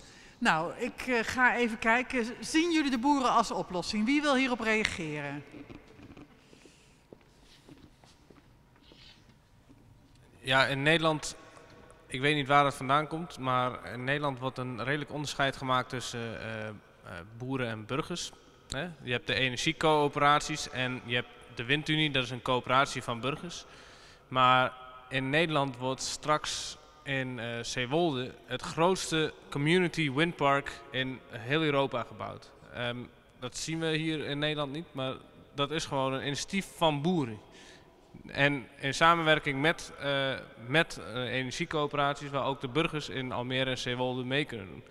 Dus ja, die samenwerking die is er gewoon al, dat loopt al. Maar de politieke samenwerking, de CDA en GroenLinks, daar zie ik nog geen verbintenis. En volgens mij is die aan de grassroots level, begint die al veel meer samen te werken. Wij als Windvogel werken in Drenthe samen met boeren. We werken eigenlijk overal waar je windmolens moet planten, moet die ergens op een stukje grond komen te staan. Dus dat wordt of gemeentegrond of boerengrond. Dus die verbintenis lokaal is al aanwezig. Ja. Oké.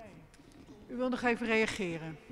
Toevallig hebben wij ook een windmolencoöperatie opgericht met boeren en met burgers. Ik zit erin. Goed zo. Ron, werken jullie ook met boeren en op het gebied van energie?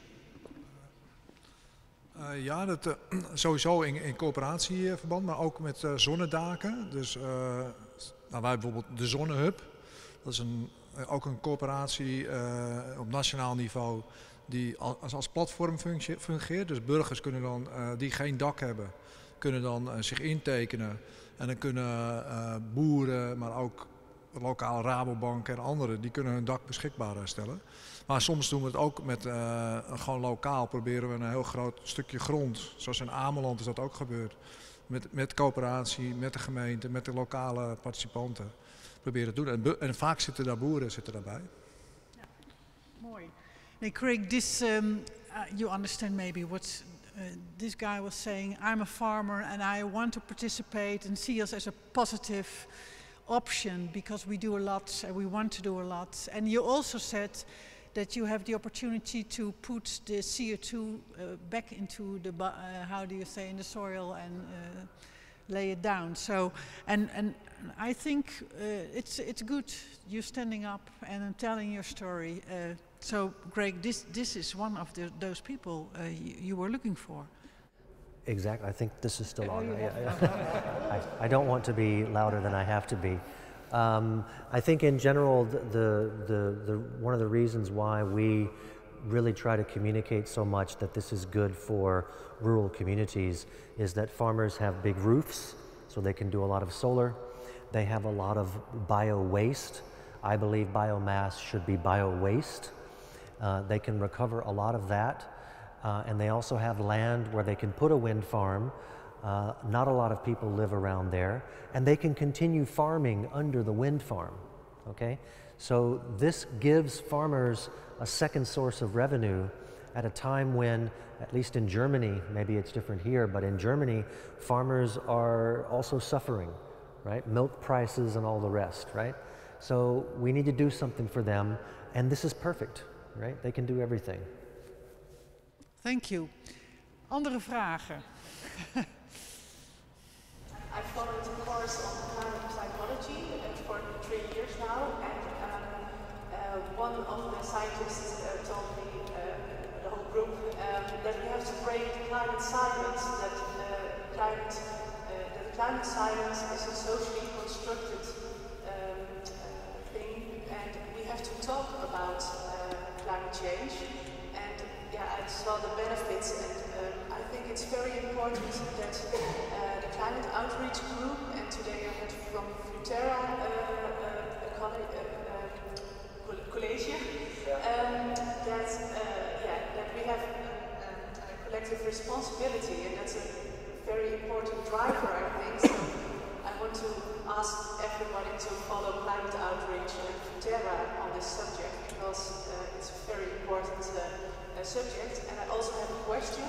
It's also the relation for the German people with nature, an important driver from the energy transition. Here in the Netherlands, we are disconnected. I think most people live in cities, and I know that Germans have Waldeinsamkeit, for example. But yeah, they have a very special relationship with nature. Is that also a factor? Yeah, the question is whether the Waldeinsamkeit, which is not a word that I've heard a lot, if that's bigger than the Autobahneinsamkeit or Genuss, you know, Fahrvergnügen. I mean, here's what we say in our book. We say that the Germans are not better people than the Americans, for instance. They don't like renewables more, okay? They're not better engineers, and they certainly don't have better solar and wind conditions, okay? This is all comparable. Same with the British. The British are just as smart and just as environmental, roughly, okay? The big difference is, and we describe this in our entire chapter 10, I believe, there's a political structure that allowed a grassroots movement to grow and actually effect change at the national level. And that was magical in a way. It was not a given, and it happened by chance, and there's no guarantee it will continue. We have to fight. So this is a fight, okay? It's not, the Energiewende is not a switch that we turned on and we will be there in 2050 and we just sit back and watch it go. No, we fight every year because the steel companies tell us we're leaving. We want, if you get rid of the coal, we're leaving, right? We have to have an answer to that, okay? So it's not easier. I really don't want anyone to think it's easy in Germany. Fight for it here. You guys are just as environmental. I don't know if you're more detached from nature, I don't know. But the Germans, they don't really spend much time in the forest, not really.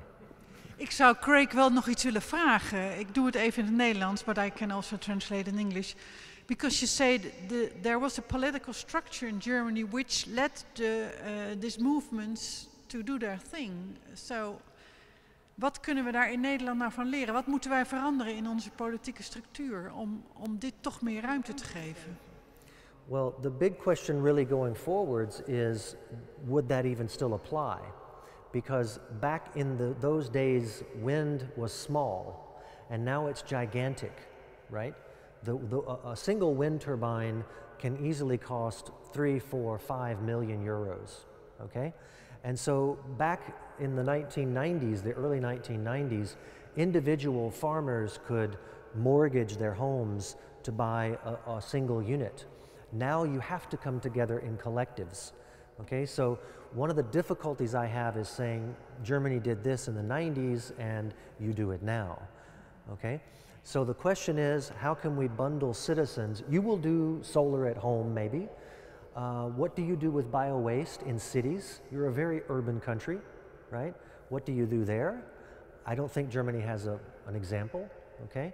And with wind farms, the question is, how can we keep the people involved in these processes? And Zewald knows the answer, because he told me about a 350 megawatt project. You guys have a larger wind farm that's community owned than Germany does. Okay, so talk to this guy. Nou, jij stak sowieso net al je vinger op Zewald, dus... Ja, ik had een vraag, maar nou, dit gaat dus over windpark Zeewolde. Daar zijn 2 belangrijke principes gehanteerd. 1, er is geen concurrentie van projecten. Dus grote projectontwikkelaars met veel macht en veel grondposities konden andere projecten er niet uitconcurreren door slimme lobby. B was, iedereen mocht meedoen. Dus iedereen in dat gebied, elke grondeigenaar, elke entiteit die een windmolen heeft, of iedereen, zelfs als je een huis huurt, mocht meedoen. En dat gold in principe alleen voor het zoekgebied, wat gigantisch is voor 350 megawatt. Maar nu, door samenwerking van de Nederlandse energiecoöperaties, hebben we daar ook een molen gekocht.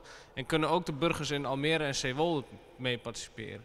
Dat is dus een proces geweest van bijna 5 jaar, waar ze met die hele omgeving in gesprek zijn geweest en gezegd van hoe gaan we dit samen doen. En dat is precies wat hij vertelt. Er is dan niemand van boven gekomen, economische zaken, en gezegd van jongens, we gaan het niet halen, we drukken er een Rijkscoördinatieproject doorheen. Het is daar van onderop gekomen en toen heeft het Rijk gezegd, nou daar faciliteren we mee met een Rijkscoördinatietraject om dat soepel door de ruimtelijke ordeningstrajecten heen te brengen. Dus het is echt van onderop gekomen. En dat is een, maar jullie, om even een vraag te stellen, bijvoorbeeld in Noord-Holland speelt dat de provincie nogal wat dwars ligt als allerlei lokale initiatieven windmolens willen bouwen. Dat is bij jullie ook niet gebeurd. Of hoe heeft dat dan gewerkt? In Noord-Holland hebben ze hetzelfde iets gedacht van we gaan oude molens saneren, maar we gaan de nieuwe neerzetten. Maar daar hebben ze die belangen niet verbonden. Dus het belang van iemand die een klein molentje ergens anders had, werd opeens niet meer van ik ga hier een nieuwe bouwen, maar ik ga mijn oude molen heel duur verkopen. Terwijl die anderen die waren daar verbonden. Dus dat was geen eenzijdig project. Dus je had allemaal concurrentie van projecten en dan nog concurrentie van mensen die oude molens hadden. Dus ze hebben daar hun eigen chaos gecreëerd. Plus er zit een hele gedachte achter van we willen gewoon niet meer. Ja, en dat kan ook. En ja, dat is een bierkaai, daar vecht je hard tegen. Ik vroeg net de microfoon om een vraag te stellen aan Craig. What's the opposite of energy democracy? If this doesn't come off the ground? Like we will have opposition, of course. We got this. Aside from the opposition against the energy transition, what if these energy cooperatives or this energy democracy just remains a niche? What happens then?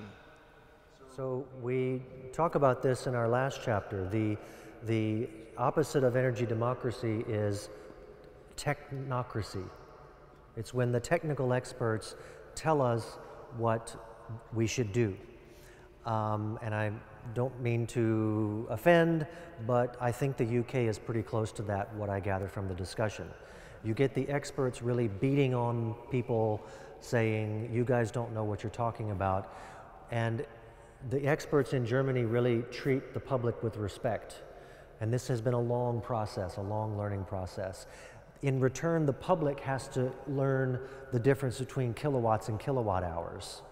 Okay, so both people have to come together to talk with each other. And just to finish this thought, the technocratic idea is also a spectrum. So we can have a technocratic answer from Donald Trump, which is apparently going to be coal and gas, or we can have a technocratic answer which says, let the utilities do everything, the prices will be lower, the wind farms will be offshore, and you won't have to see anything. But we're going to create new gigantic companies in the process. And that has some price to it as well. Okay? Ron? I have no question for you, Craig. We focus very much on electricity, power. And power is only 20% of energy use of a household. 80% is heat. And also in Germany, it's still, it's not going very fast with heat and transport. And together they are maybe 70% of the energy consumption in your country. And in the Netherlands as well.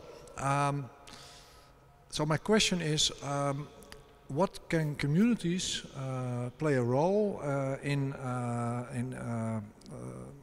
versnellen and accelerating the process of renewable heat, both individual or collective? And to my opinion, in the Netherlands we always talk about campaigns and about subsidies. And I think that it's one very easy reason, is a top-down measure. Just increase our energy tax on gas for households by 20 cents or 30 cents and give that back by other taxes, like income taxes for instance.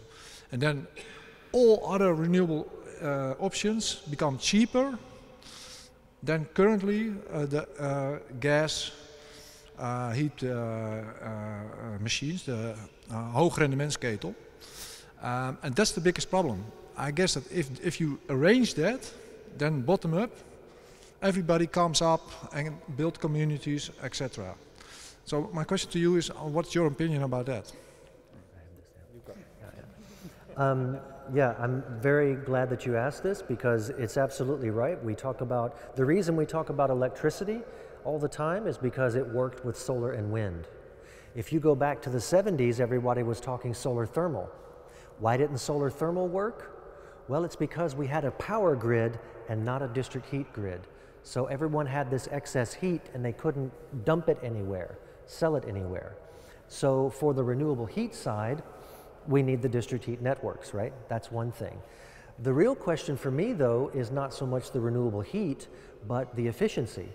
How do we get people to renovate their homes today for 2050 when everyone is going to say, honey, I guess we need new windows, it's just time, you know? And then they get the cheapest windows, or maybe they get nice looking windows, but not thinking about the energy. And in Germany, we've tried to have policies on this where we said, we require you to renovate this way, it's better. And then the homes speak of Enteignung, because you're forcing them to spend money that they didn't want to spend. So it costs 20,000 instead of 10,000, right? And so the people don't want to do it. And then we have to find ways of getting them to play along with that, right? So the citizens are not always helpful. Sometimes the politicians have a good idea. The Danes have banned oil heaters. It's another way to do it. The Germans have just now followed suit. So that's one thing that you can do. In this country, the interesting question for me would be, what are you going to do with your gas networks? It's another interesting thing because you've got some gas still, but you could also have synthetic gas maybe. Maybe you could have biogas. Yes, interesting. Well, we'll have to talk after this. But I'm saying this network in and of itself is the kind of infrastructure that we have with district heat. And so you could also use that because you have a massive gas network. Maybe this could be a part of your sustainable transition. Nou, hier zijn allerlei mensen die volgens mij wel vragen willen beantwoorden. Geef de microfoon maar even door. Jij komt ook zo. Ik doe dit even in het Nederlands. Want ik denk dat die vraag die hing al een tijdje boven de markt. Van hoe moeten we dat nou oplossen met de warmte in Nederland? En ik wil jullie allemaal verwijzen naar een studie van CE Delft, onderzoeksbureau, van ongeveer een jaar geleden. En die hebben gekeken van hoe moet je dat nou oplossen? En er komt eigenlijk een divers beeld uit. Dus het hangt gewoon van de situatie af. Van is het een stad met veel hoogbouw of is het een wijk met allemaal villa's? Is het een platteland met boerderijen? En dat bepaalt ook heel... En wat is de bestaande infrastructuur? En wat zijn dan de kosten en baten van de verschillende opties? En dan zie je, het komt ook uit de studie, maar het komt ook uit onze scenario's, dat ongeveer een kwart tot een derde of iets meer ga je naar collectieve warmtesystemen, distributed heat. Je gaat in heel veel gevallen naar 0 op de meter woningen met misschien nog een warmtepomp erbij. Maar heel veel bestaande woningen, het kost op dit moment nog €60.000 om naar een 0 op de meter woning te gaan. En dat lukt ook niet altijd, gezien de situatie. Dus dan moet je naar een andere oplossing kijken. En dan kan het collectief zijn, maar dat kan het ook in sommige gevallen, dat komt ook uit de studie, dat je daar naar een soort van gas gaat. Synthetisch gas, biogas, whatever. Want gas heeft wel weer als voordeel dat het heel goed aansluit bij de bestaande infrastructuur voor mensen. Van het apparaat wat je in je huis hebt staan, et cetera. Dus dat hoef je niet altijd, in alle gevallen, kan soms, in sommige gebieden kan dat de beste oplossing zijn. En zo zal je dus een divers palet krijgen. En dan is de kunst dat je eigenlijk 2 dingen goed regelt, of eigenlijk 3. Dat is 1, dat je dus wat ik net zei, de energiebelasting in de eerste schijf op aardgas met 20-30 cent omhoog gooit. Dat betekent dat al die opties, van isolatie tot duurzame collectief en individueel, allemaal beter worden. En het tweede wat je moet doen is een soort van energiebestemmingsplan, zodat je een aansluiting krijgt tussen wanneer ga je je infrastructuur veranderen en sluit je die aan op wat er in de wijken, in de huizen gebeurt. En 3 is een sociaal proces, zodat die 2 mensen ook snappen dat die 2 dingen gaan gebeuren en dat je dat ook met elkaar gaat afstemmen. En niet campagnes, en niet dat misschien als onderdeel, maar dat is niet de hoofdmoot en ook niet subsidies, et cetera, maar doe nou structureel wat.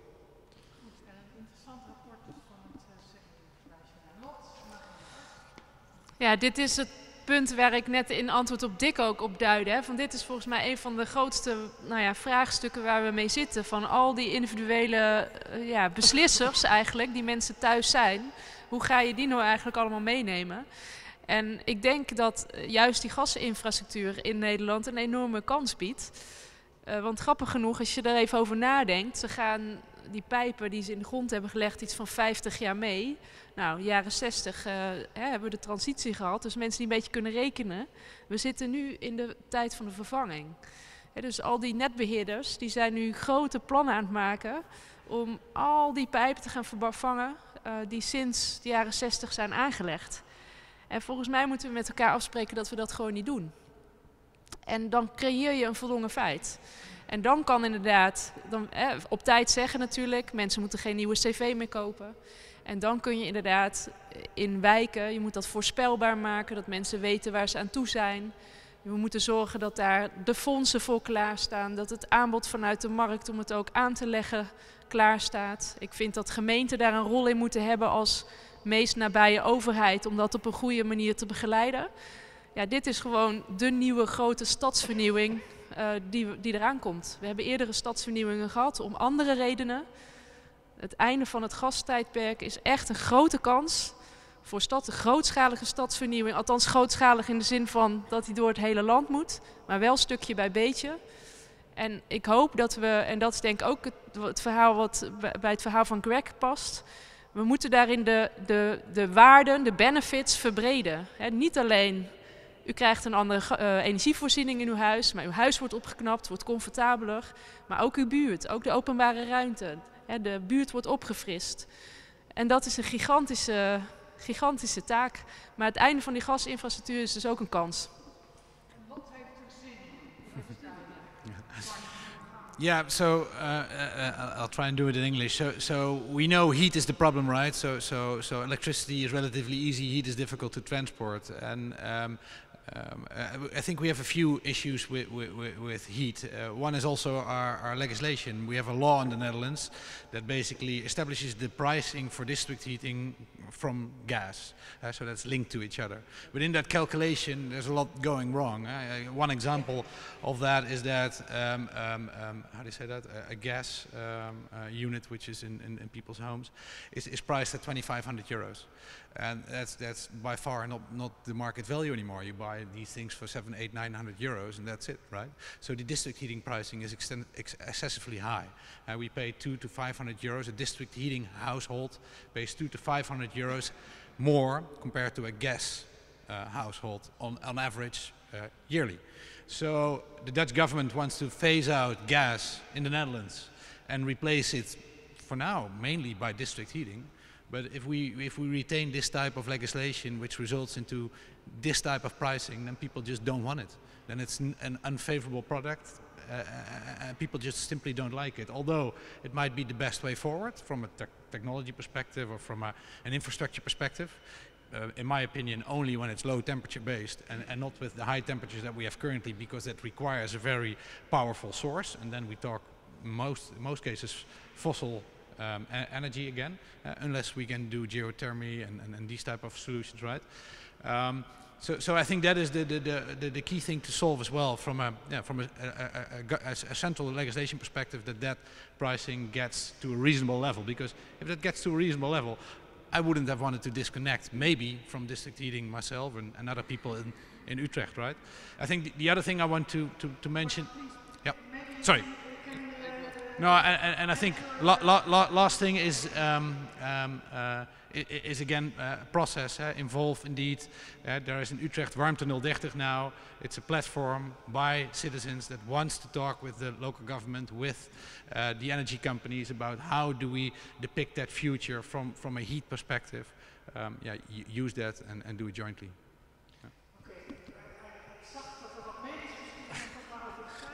Ja, dat gaat over het niet meer dan minder, niet meer dan anders principe. I just want to say, I think the discussion on the change from gas to heat is still being done on the basis of how do we make citizens accept this transition. And the key argument of your point of your book is not how to. It's the wrong question. Are we going to force them? Are we going to tell them that they're not going to have gas? So I think before we put in this whole policy to make people accept it, I think on the bottom there should be a even larger movement and like investment of governments into the local communities to change that question from what do you want? Your gas is going to, this gas pipe isn't going to be here in 20 years. What do you want? And that's not being done. There's only being argued on the policies that need to be in place to make them accept it. And that's I think that's we're going to make the same mistake. Okay, thank you very much.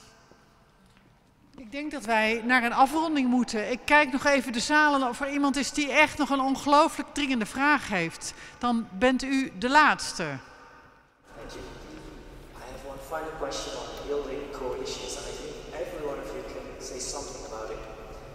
In politics, in business, there's a transition coalition, and a citizens coalition. What's your best tip? Because we need everyone to change everything. And I heard Craig talk about Christians and farmers. Were they enough as a coalition to keep the momentum? Or what's your best tip in building a coalition?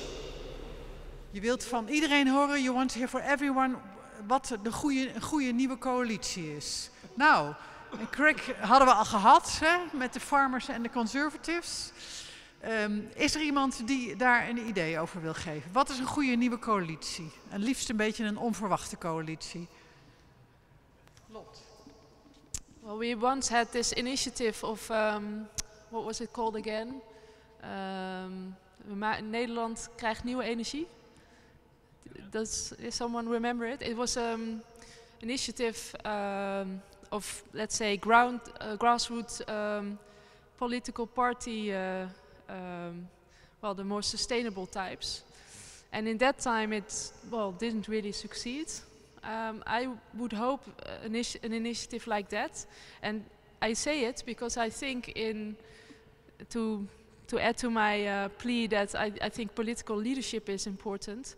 You really need the liberals, the VVD, to be on board. We've seen that the Minister Kamp has done, well, a good job in terms of offshore wind. And I mean, I would wish that the result of the elections would be really different, but without support within the parties of the VVD and CDA, I think it will be very hard to change the playing field, and we really have to change the playing field. So I guess everybody has to look in his own vrienden- en kennissenkring to look for those people who vote or are a member of the VVD and CDA and try to get them on board. Ja, even 2 hele snelle coalities. De eerste heb ik al genoemd, de transitiecoalitie van het bedrijfsleven. Dus ik zou zeggen van alle NGO's, iedereen erbij. Zo snel mogelijk die klimaatwet regelen, want dan hebben we een grote eerste stap. Dan hebben we de doelen voor 2030 en 40. En dan gaat het veel sneller lopen, denk ik. Dat is 1. En 2 is, dat is de co-benefits of Craig. Als je bij een energiecoöperatie zit en je moet 10 jaar vechten voor een windmolen, of als je eenmaal die zonnepanelen op je dak hebt liggen, dan begint het toch een beetje weg te zakken. Dan krijg je de grote groep, moeilijker, hou je vast. En waarom hou je die wel vast? Als je connected blijft op de co-benefits, op de sociale gemeenschap. En ik denk dat dit de tijd is, dat zie je bij Trump in Amerika, je ziet het ook bij ons. De mensen die het gevoel hebben aan de zijlijn te staan met globalisering. We moeten het nu overgaan van het managen van globalisering. En dan gaat het ook over connecten. En het gaat over elkaar weer vinden. Van individualisme weer terug naar gemeenschapszin en solidariteit. En ik denk dat dit een middel kan zijn, die energiecommunities. Als je dat op die manier probeert aan te vliegen, wat is eigenlijk wat jij zegt. Om dat in Nederland beter aan te zwemmen. Oké, dankjewel. Hebben jullie nog bijzondere coalities toe te voegen? I think I can agree with what Ron said. Emphasis on the co-benefits, energy corporations, from the ground up, citizens, involve them in the making, and that will be the biggest result, I think. Yeah. Thank you.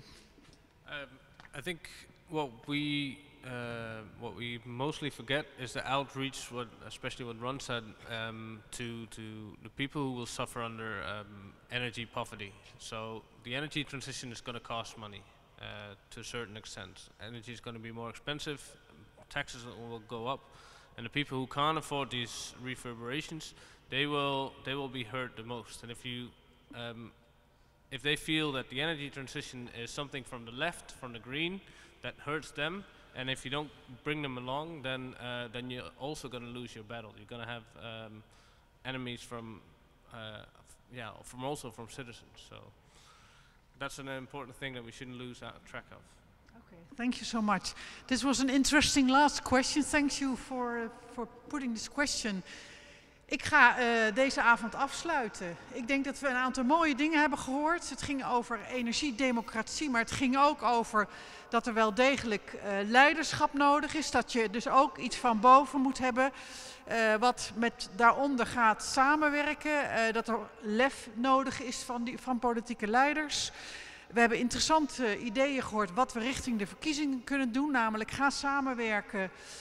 Bedrijfsleven, NGO's, burgers en zorg dat er gewoon een heel ambitieus klimaat- en energieakkoord of aantal doelstellingen komen, zodat het daarna uitgewerkt kan worden. We hoorden over allerlei nieuwe coalities die we kunnen gaan sluiten, ook in feite door alle politieke partijen heen. De farmers gaan ook meedoen, die doen al mee. We hadden ooit het rentmeesterschap in Nederland, daar gaan we helemaal naar terug. Dus kortom, volgens mij was het een hele mooie avond. I would like to thank Craig very much for your very interesting lecture. I think it's really good to think about what you're telling us, that we really need communities to be on board, to find their own ways and to give them opportunities for the future. And maybe it's not always the climate or the energy transition that has to be first, but maybe sometimes it's the community first and then the planet will come after it. So we will think about all these ideas, and I think many of us will read your book. So thank you very much for being here. And I would like to have a big applause for everybody in this forum.